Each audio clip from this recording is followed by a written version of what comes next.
সর্বশেষ যে লোকটা জান্নাতে যাবে তাকে আল্লাহ তাআলা জাহান্নামের আগুনে পোড়াতে পোড়াতে ছাই বানিয়ে ফেলবে। আল্লাহ বলবেন, জিব্রাইল যাও একটু দেখো, একটা মাত্র সেজদা দিয়েছে আমাকে, এরকম কাউরে পাওয়া যায় কিনা। বাটি চালান দিয়ে দেখো পাওয়া যায় কিনা। খুঁজে খুঁজে কাউরে পাবে না। আল্লাহ বললেন আবার দেখো, খুঁজে খুঁজে একজনকে পাবে, সামান্য ইমানের ছিটে ফোঁটা তার অন্তরে ছিল। আল্লাহ বলবেন, যেহেতু ছিটে ফোঁটা আছে, অনেক মায়ের খাইছে, ওকে বের করে জাহান্নাম থেকে বের করে একটা নির্ধারিত দূরত্বে রেখে দাও। রেখে দেয়া হবে, কিন্তু জাহান্নামের আগুনের লেলিহান শিখাতে তার গা ঝলসে যাবে। সে আল্লাহর ডেকে বলবে, মাবুদ তোমার কাছে আমি কিছু চাই না, জাহান্নাম থেকে তুমি আমাকে বের করেছো, জীবন নদীর পানি তুমি আমার গায়ের মধ্যে ঢেলে দিয়েছো, আমি আবার সজীবতা ফিরে পেয়েছি। আমি তোমার কাছে জান্নাত চাই না, শুধু নিরাপদ একটা দূরত্বে আমাকে রেখে আসো, যাতে জাহান্নামের আগুন আমারে কষ্ট দিতে না পারে। আল্লাহ, আমি কিন্তু তোমার কাছে জান্নাত চাই না। কি চাই না?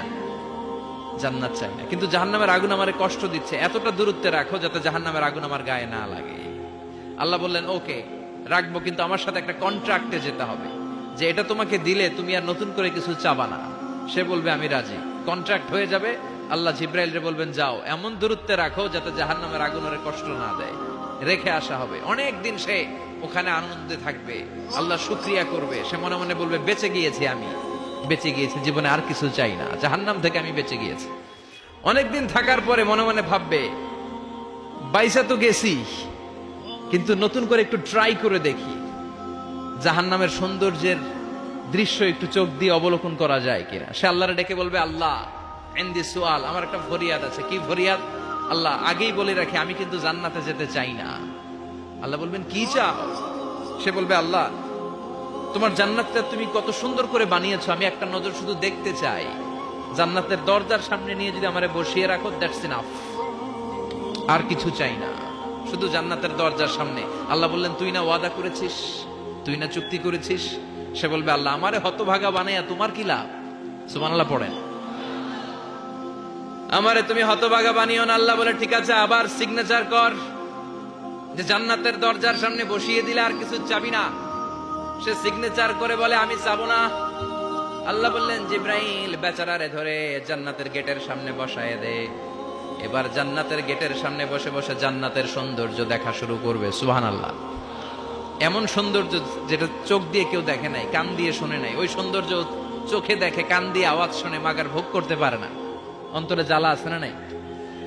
এয়ার কন্ডিশনের রুমে ঢুকতে না পারলেও, এয়ার কন্ডিশনের রুমের দরজার বাইরে দাঁড়ালো, এয়ার কন্ডিশনের রুমের একটা ঠান্ডা বাতাস গায়ে লাগে না? কথা বলেন তো। ও যখন জান্নাতের দরজার সামনে দাঁড়াবে, ওর গায়েও এরকম জান্নাতের ঠান্ডা বাতাসের হিমেল ছোঁয়া গাটাকে শীতল করে দিবে। ওই শীতল হয়ে যাওয়ার পরে আর তো সহ্য হবে না, আবার আল্লাহরে ডাকবে। মনে মনে ভাববে, আর একটু ট্রাই করি না, দোষ কি, আস্তে আস্তে অনেক দূর তো আগাইছি। সুবহানাল্লাহ কইবেন না? এবার আল্লাহরে বলবে, আল্লাহ ইনদি সুআল, আল্লাহ তুমি যদি কোনো বিষয়ে নতুন করে ডিসিশন নাও, তোমারে জিজ্ঞেস করার মতো কি কেউ আছে? আল্লাহ বলে, না, আমি তো সব রাজার বড় রাজা, মহারাজা, আমার উপরে তো কারো কথা চলে না। ওই হতভাগা লোকটা বলবে, আল্লাহ এত সুন্দর জান্নাত তুমি বানালাম, চোখ দিয়ে সৌন্দর্য দেখি, কান দিয়ে আওয়াজগুলো শুনি, হুর আর গেলমান হেঁটে বেড়ায়, এত সুন্দর জান্নাত চোখ দিয়ে দেখি, ঢুকতে পারি না, আমারে কষ্ট দিয়ে তোমার কি লাভ? ও আল্লাহ, আমারে তুমি মাফ করে দাও, জান্নাতের চিপার মধ্যে এক কর্নারে তুমি একটু আমারে জায়গা করে দাও। আল্লাহ বলবেন, ওয়াই হাক ইবনা আদম, তোর ধ্বংস হোক হে আদম জাত, মা আগদারাকা, তোর যে বড় গাদ্দার আমি আমার সৃষ্টিকুলে কাউরে দেখি নাই, কারণ তুই আমার সাথে চুক্তি করিস আর চুক্তি ভঙ্গ করিস। আল্লাহর রহমতের দরিয়ায় তখন জোশ খেলে যাবে।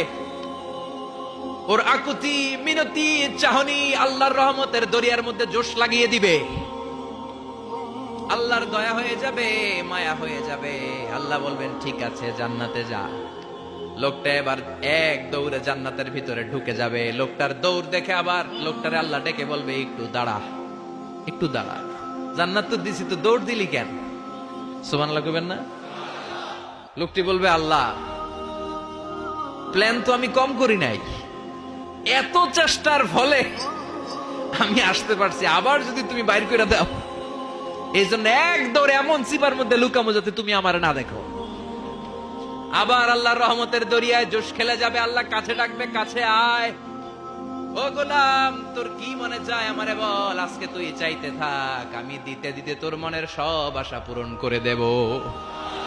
লোকটা খুশি হয়ে বলবে, আল্লাহ আমারে এটা দাও, বাড়ি দাও, গাড়ি দাও, নারী দাও, এটা দাও, ওটা দাও, একের পর এক চাইতে থাকবে, আল্লাহ সব তারে দিতে থাকবে। চাইতে চাইতে লোকটার সব চাওয়া যখন শেষ, সে বলবে, আল্লাহ আর আমার চাওয়ার কিছু নাই। আল্লাহ বলেন, নো, এত তাড়াতাড়ি যে তুমি খেলা শেষ করতে পারবা না মানু, আমার সাথে তোমার এই খেলা আরো লম্বা সময় চলতে হবে, তোমার অনেক কিছু চাইতে হবে। তুই আজকে চাইতে চাইতে তোর সব চাও আমার কাছে বলবি, আর আমি দিতে দিতে তোর জীবন ধন্য করে দেব।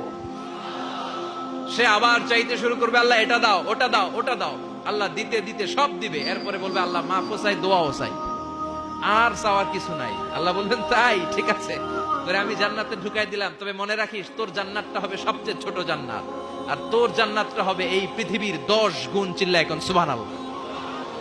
বুখারীর বর্ণনা, আখিরু মান দাখালাল জান্নাহ, যে লোকটা সর্বশেষ অনেক মাইর খাইয়া রিমান্ডে থাকার পরে জান্নাতে ঢুকবে, তার জান্নাতটা যদি পৃথিবীর 10 গুণ হয়, তাহলে আমাদের সবাইরে ফেরদাউসে ঢুকাতে আল্লাহর কোনো সমস্যা আছে? চিল্লায় বলেন, সমস্যা আছে? এজন্য আমরা আল্লাহর কাছে কোন জান্নাত চাই? কথা বলেন। রব্বুল আলামিন বলেন, ওয়াসিকাল্লাযীনা ইত্তাকাউ রাব্বাহুম ইলাল জান্নাতি যুমারা হাত্তা ইযা জাউহা ওয়া ফুতিহাত আবওয়াবুহা ওয়া ক্বালা লাহুম খাযানাতুহা সালামুন আলাইকুম তিবতুম ফাদখুলুহা খালিদিন। সুবহানাল্লাহ পড়েন।